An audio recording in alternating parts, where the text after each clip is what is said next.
So this one is the fourth one in a series of 4 for the absolute beginner to Pilates. So presuming that you've done the first and the second and the third, you've practiced them, we've got a little bit stronger. And so then we're going to go straight into roll down. So we're going to have the feet at hip space, the hands under the knees. We're tucking the chin, we're tucking the ribs, tucking the tailbone, just do a nice half roll back, just to prepare. This is always a really good one to do, just to wake up your back, let the spine know what's coming, and just start to use those muscles. So you take the hands away when you feel like the spine is getting a little bit more receptive. So you can, if you keep the feet on the floor, don't let the feet lift, but you can lift your toes. I tend to lift the toes because I'm quite tight in my Achilles and my ankles. So usually when you have to lift the feet, there's something, a little bit of tightness going on in the myofascia of the legs and the feet. So you're tucking under. Remember, you're not holding your breath. So you could be 1, 2, 3, 4, 5. Overhead arms, bring the arms forward, bring the chin into the top. 1, 2, 3, 4, 5. As you get better at this, 1, 2, 3, 4, 5. Overhead arms. So if you need to still do the swing up or the single leg lift up, you do that. Make sure you don't strain to come out of it. You can then progress to trying this with straight legs. Get a sense of inner thigh squeeze. Could bring your toes up and bring a little bit of energy into the legs. 1, 2, 3, 4, 5. Overhead reach. Bring the arms forward. Bring the chin into the top. 1, 2, 3, 4, 5. So you could see that I reacted a little bit to the straight legs. So if you've got tightness in your back, you might prefer to keep the knees bent. So just play around with that, and that can vary from day to day. Tightness in the hamstrings, tightness in the hip flexors. So 1, 2, 3, 4, 5. Keep the energy in the legs. Bring the arms forward. 1, 2, 3, 4, 5. I'm right on the cusp of being able to do that without straining and without using momentum. So bring the chin forward, in, bring those out. So I could do it with a little bit of a grunt, and if you're not sure, then go back to bent knees. So how about progressing the roll back? We're going to put the hands across the chest, keep the chin tucked. You're going to do a half roll back, pull the belly button to the back of the ribs. We'll do a little twist. Bring those waist muscles in and come back into center. So half roll back, and you're immediately starting to rotate. Make sure that you do this through a very small range, very controlled. So it's a lot to do for the back to roll and to rotate at the same time. So if it doesn't feel good in the spine, then you just leave this. You give yourself a bit more time, get a bit stronger, get a little bit more flexible. So you feel those strong obliques working as you roll through. So there should be no strain. You should feel the abs are working hard, but you're not straining. Keep the chin tucked. Try not to throw the head around. The body will tend to follow the head. And if you're a neck dominant person, you want to look, and as you look, you're making yourself work too hard. So keep the nose lined up with the breastbone and let the movement come from the rib cage. Keep it very close to center, very small, very tight movement, and don't let the head take you out of a safe and stable range. One more, so you can really feel those abs are working. So this is a great one for upper abs, lower abs, and waist muscles. Your back's working nicely. Come back into center. And just give yourself a bit of a stretch. Take a breath. Slowly coming back up. The mermaid. So the mermaid, we've gone from standing mermaid to seated mermaid. Some people are really locked up and tight in the hips, and maybe they're going to do the mermaid in the diamond position, which is an easier position. Maybe you need to bring in a block. So I've got a yoga block here. You could use a big book, or you could use a big pillow. So the test, I'll do it in the regular format so you can just see. But so diamond position should be fairly easy, fairly comfortable. You might need to sit on the book or the pillow. But the regular mermaid is a triangular position. So you've got the knees wide, you've got your shin bone running parallel with the front of the mat. This foot is out here somewhere. Some people, their hips are tight and it looks a bit more like this. Some people, they need to prop things up to get comfortable with this position. So you can do all these different sort of, so maybe it looks like this. So you're just gradually bringing yourself into that triangle position. So the test of whether you need a pillow or a block is, when you're in the triangle, can you bring your spine into a sort of a capital T, a very upright spine? So if you look a little bit more like this, you need to sit on a block, takes all that tension out of the hip flexors, and now you've got that nice straight spine. So now you're starting in a good neutral spine. Now you're in a better position to do the mermaid. If you're leaning off to the side and try to do a mermaid from here, you're very compromised even at the very beginning of this exercise. So just look in the mirror, see how you are. So if you can come into that upright spine, you can do this without a pillow, without a block. If not, you're going to lift yourself up, maybe one block or two blocks, a book and a cushion on top, whatever you need, just to relax these tight hip flexors. Okay, so try that the other side. So I know when I do it this way, because of tightness in my pelvis, you can see that I'm slightly more off center in this direction. So I'm strong enough and flexible enough that I can pull myself into the capital T. It's a bit of an effort, but I can get there. But you know, you could argue that it's better just to put the block there and bring yourself into that nice neutral position. So now all the tightness has gone out of my pelvis. So now I'm in a much better position to do my mermaid. Okay, so you don't want to be trying to do this with pain, with gripping in the hips, in the pelvis, in the spine. So you find the way that this works for you best. And maybe that's with the feet together in the diamond. So you could be in this position until you get a little bit looser and a little bit more flexible. So I'm coming back to the opposite side. I'm going to do it in the triangle position. You've got your hands on the floor, in line with the box of your body, in line with your shoulders. Your chin is always slightly tucked. And with the mermaid, you really don't want to be looking right, looking left, looking right, looking left. It's going to create a lot of movement and a lot of tightness in the neck, unnecessary work for the neck. So the chin is tucked, you're looking down at the floor, and you're coming up and over, and there's your C curve. Through the arm, through the rib cage, through the pelvis, come back into center. And then you're going to do the opposite C curve. Okay, so as you go to the front knee, the stretches in the muscles, in the waist, in the sides, come back into center. As you go towards the back leg, the stretch is more in your spine. So general rule would be 70% abs to go to the outside knee, 100% abs to go to the inside knee. Okay, so just keep the chin tucked. You're not looking around the room. You're not bringing the arm into a straight arm, and you're not bringing it across the body. The arm looks like a halo around the head. You're trying to create the curve through the arm, through the rib cage, through the pelvis, into your C curve. So if you bring the arm into straight, you're going to push tension into the shoulder girdle, into the neck, unnecessary stress. This one's about lengthening your spine into a lateral direction, opening the space between the rib and the hip, disassociating the rib cage from the pelvis. Okay, so bring your legs into center.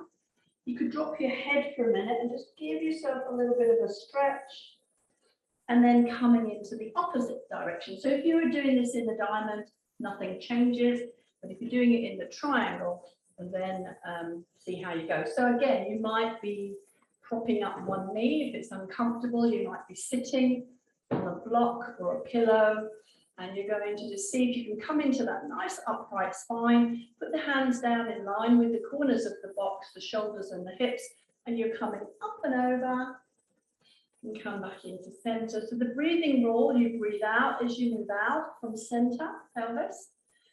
Breathe in as you come back in, breathing out as you move away from center.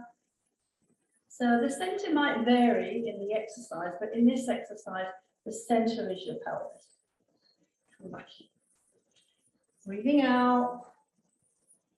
So you make the halo with the arm, you're not bringing the arm too close to the head. Trying to open out the space between the ribs and the pelvis.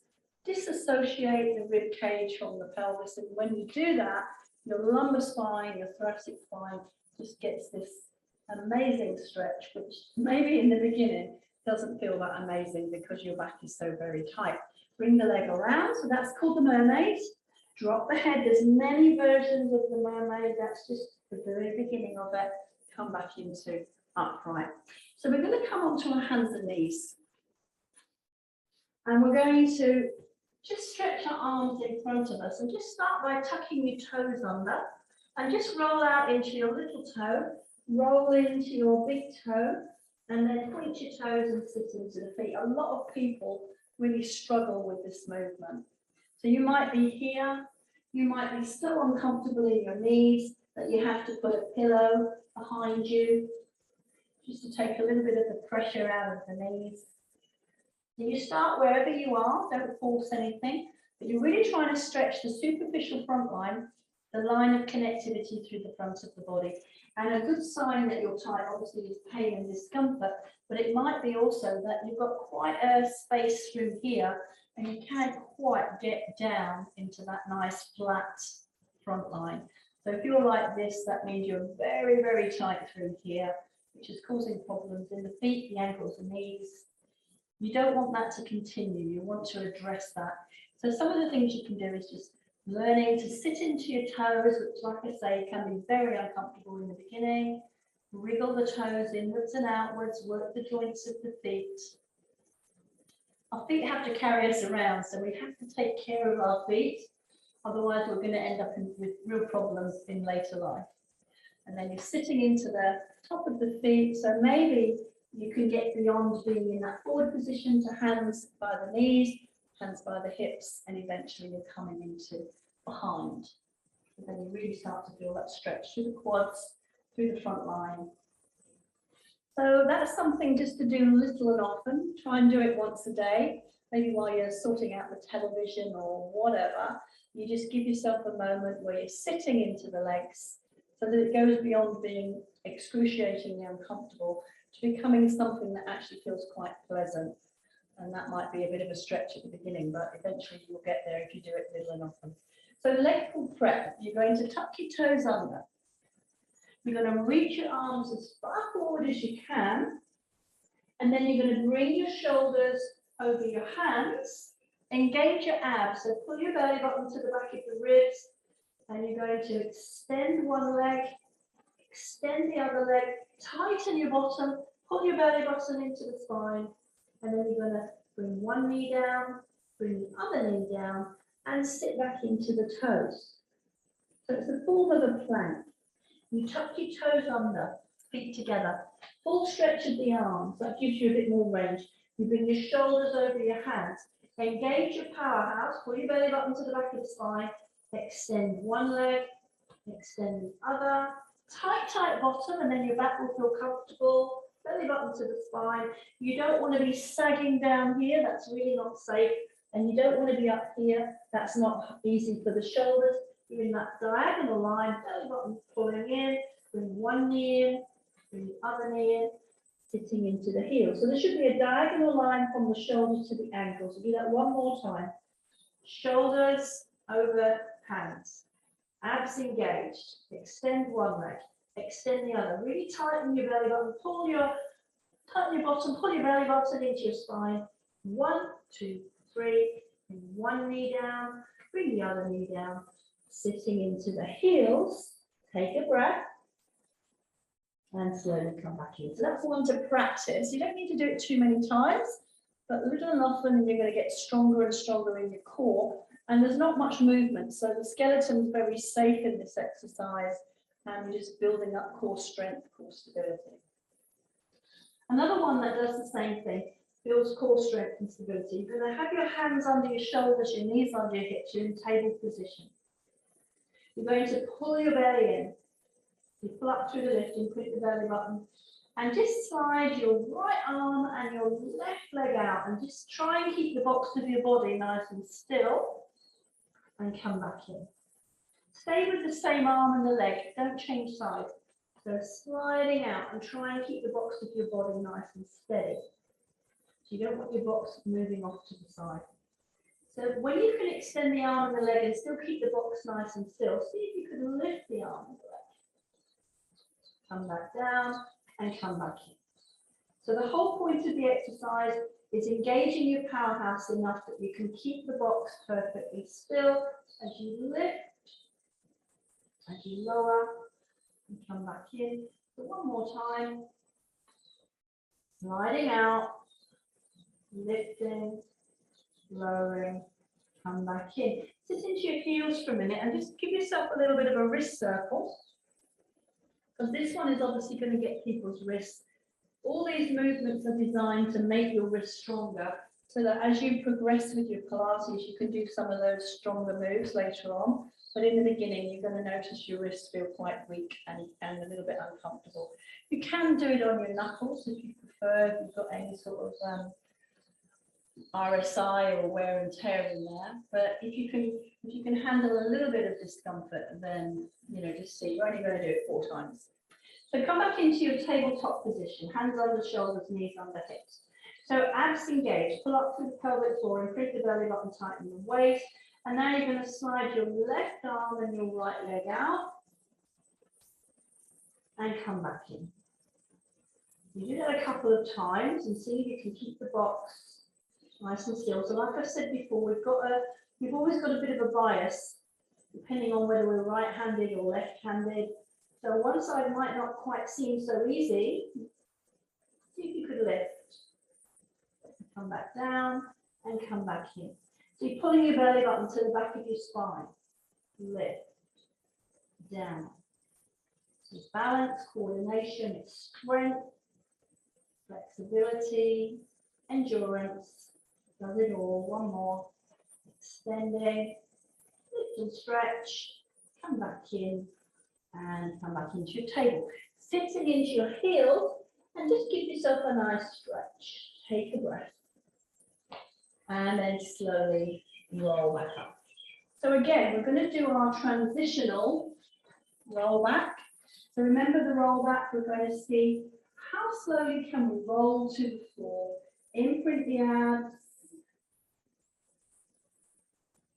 roll into the floor, not staying still, imprint the belly button so that we can control that whole roll down.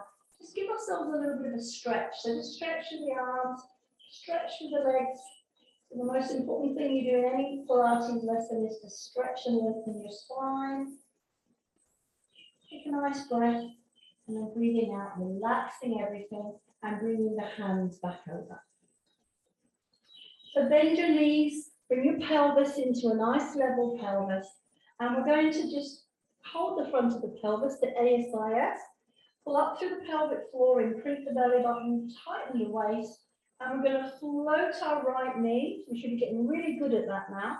So the leg bone, the femur, is pointing to the ceiling, and we're going to do little circles high above the hip. So think of the circle as a clock. You go around the clock, you stop at 12. You go around the clock, you stop at 12. You go around the clock, you stop at 12, go around the clock, you stop at 12, and put the foot down. So that's actually quite difficult with the other knee bent. So what we could do is we'll just do the other side. You're pulling up through the pelvic floor and keep the belly button tight in the waist. Float the other leg. Make sure the leg bone, the femur, is pointing up to the ceiling. So high above this hip, and do a little circle and stop. A little circle. So the bones in the box are not moving. So what you're doing is you're separating the movement of the leg from the pelvis. Disassociation. Gonna make your powerhouse work really hard. Last one. And it's great for the hip. And take the foot down. So another way of doing that same exercise, find your powerhouse, float your other leg, is to extend the other leg down and press the back of the knee into the floor. It's actually a little bit easier with this leg straight. It's going to anchor you down. And so you're going to do your little circles around and stop. Around and stop. So the bones in the box are not moving. Stop. Around and stop. See if you can go the other way. Around and stop. Press the straight leg into the floor. Around and stop. We'll do 4. Around and stop. Last one. So by now you can really feel your powerhouse. And just finish with a little bit of a hug. Bring your head into center. Lift your elbows. Breathe into the back of the rib cage. Towards a really lovely stretch and gently down. So change the legs over. We'll come back into bent knees. So we'll float the left knee, your other leg, slide the leg down, press the back of the straight leg into the floor. You can do your small circles around and stop. Around and stop. Around and no movement in the box. Around and stop. Tighten your powerhouse, go in the other direction. 1. Maybe as you advance, the leg circles, the knee circles can get bigger. 3rd one, only if you can keep the pelvis nice and still. Last one.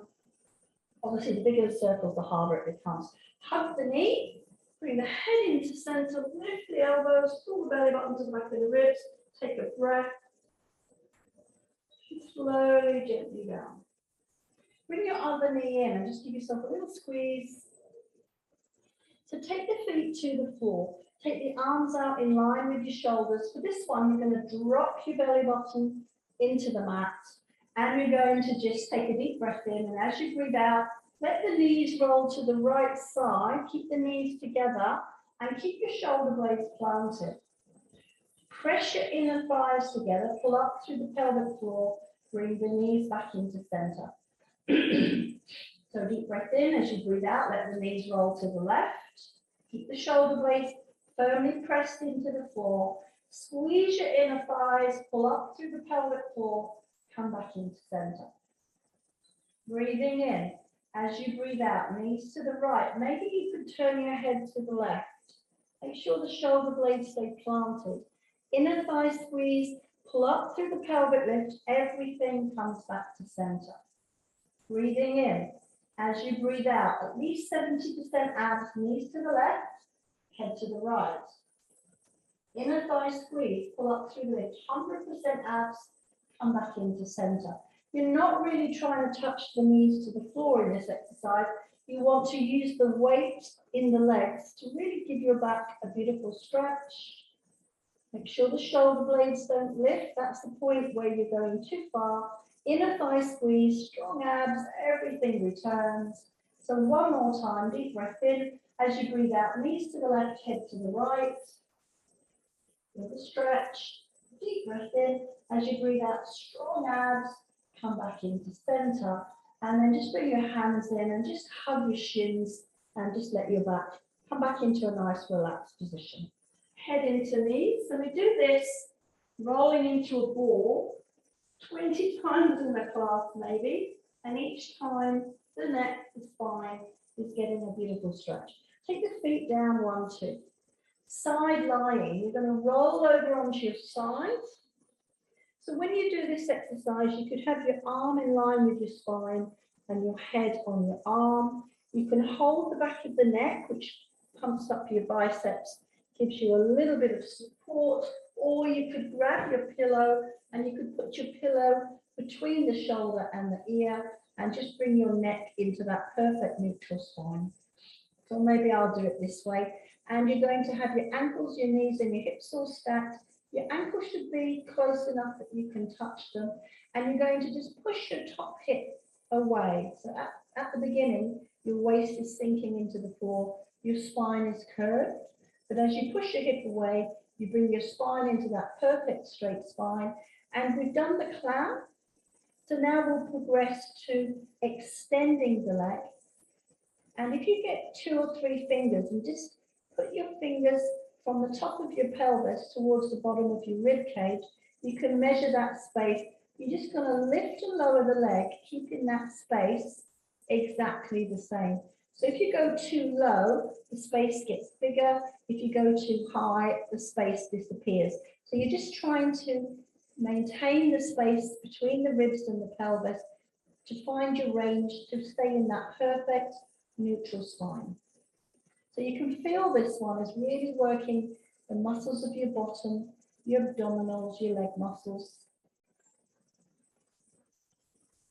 We're doing about 10. Keep the waist on the floor side, lifted off the mat. You're not allowing your spine to drop into the floor.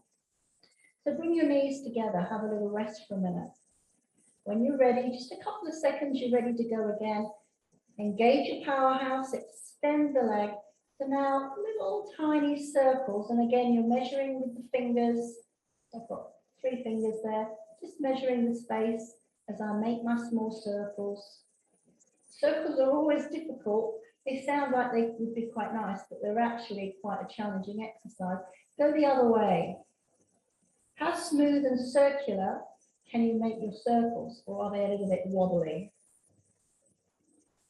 When you fatigue, you bring those knees together, you can give yourself a little bit of a rub, so I can feel those muscles are getting quite worked now. So again, push that top hip away, find your powerhouse, extend the leg. So see if you could bring the knee forward to where the bottom knee is, and then take it back to as far back as you can without the box of your body moving. If you go too far, you're going to hyperextend. So you're going to come forward. You're going to reach back. Keep the foot level with the top of your pelvis. Forward, strong abs, reaching back. So the side-lying leg series are the hardest exercises because you're using the biggest muscles in the body. So you're going to know when they're getting tired, you're going to really feel it. Last time forward, last time back. And I'm going to bring my foot in. I'm going to hold the foot. Keep a big space between the heel and the bottom. Push your front ASIS forward and just stretch your quads, the muscles in the front of your thigh. And keep your elbow a little bit bent so you don't stress your shoulder. 1, 2, 3, and gently release. So whatever you did on one side, you're going to repeat to the other side. So we're changing over. So arm in line with the spine, pillow between the shoulder and the ear so that you've got that nice neutral spine in the neck. You're going to push the top hip down and away so that the underside of your waist lifts off the floor and your spine is in a nice straight line. Hold the front of the pelvis, extend the top leg.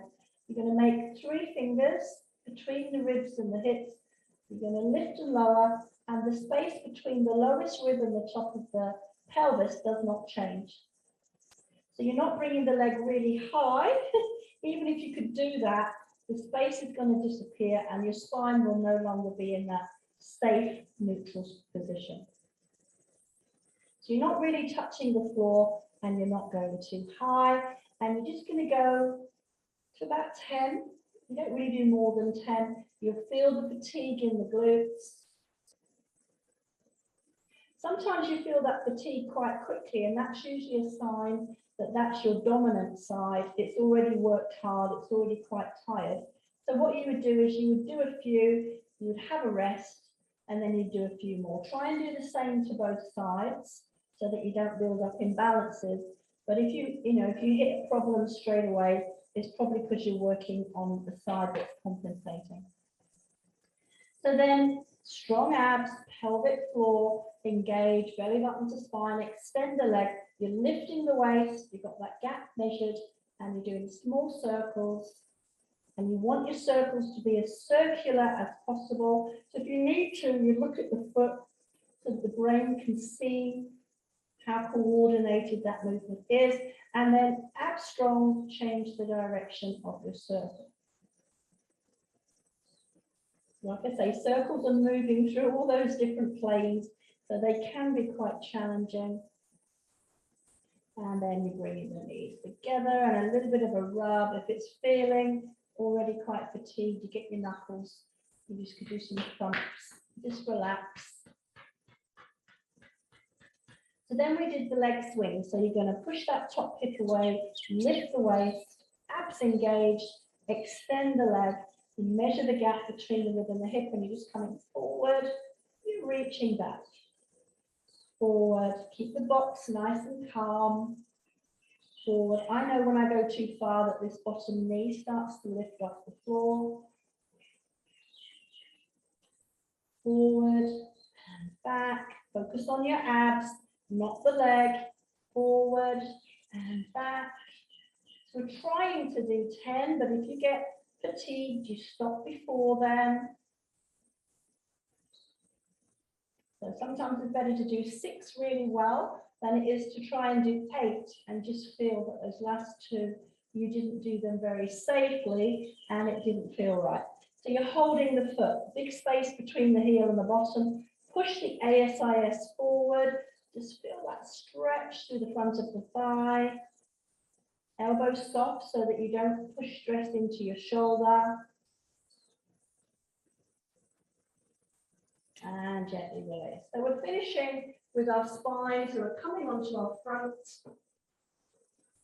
Hands at the side of the face, elbows tucked in, feet slightly apart.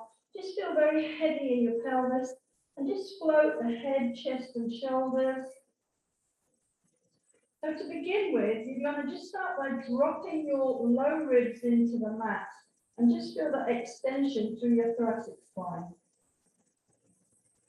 Take a breath and slowly, gently down. So if your neck is uncomfortable, you're just going to weight the pelvis, heavy in the pelvis, a little bit active in the bottom. Lift the head, you're looking at the thumbs, you're dropping your low ribs into the mat. Take a breath, come back down. If you're feeling that your neck is okay with this, heavy in the pelvis, active in the glutes, float the head. You could let your eyes start to creep outwards. You're looking along the floor in front of you.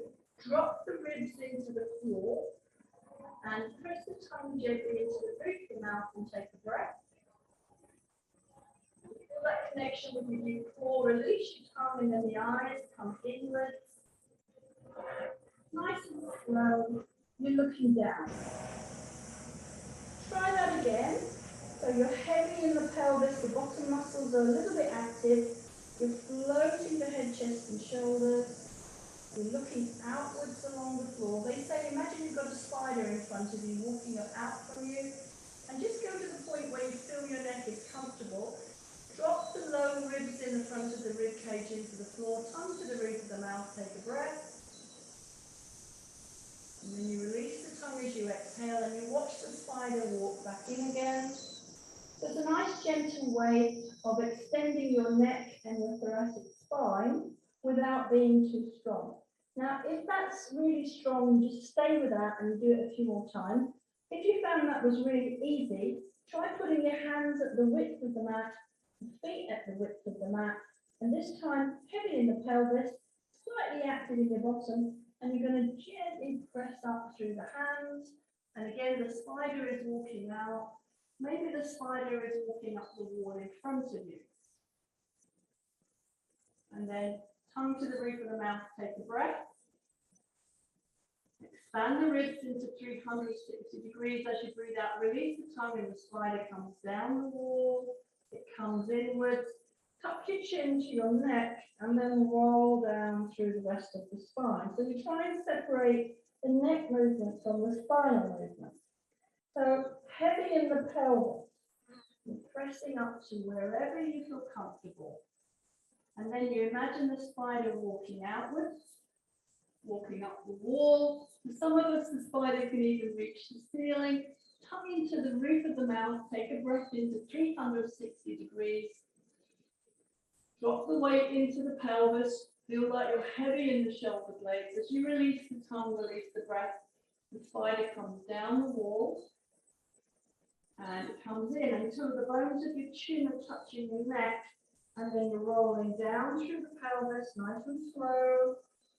Through the lumbar spine, nice and slow. Through the rib cage until you're back on the floor. Bring the knees together. So there's quite a few variations there depending on your spine and your flexibility. Hands on the shoulders. pushing back into knees, coming into splitting into the heels. So child pose after you've done any sort of cobra or swan. Always do your child pose just to give your back a stretch in the other direction, and then slowly coming up, coming into sitting, and you finished. Well done. So that's the fourth one of the series of 4. There will be if you look among my videos, there will be a tutorial for how to do spinal extensions safely. And if you felt on that last one that you had any problems, go away and find that video and just watch it.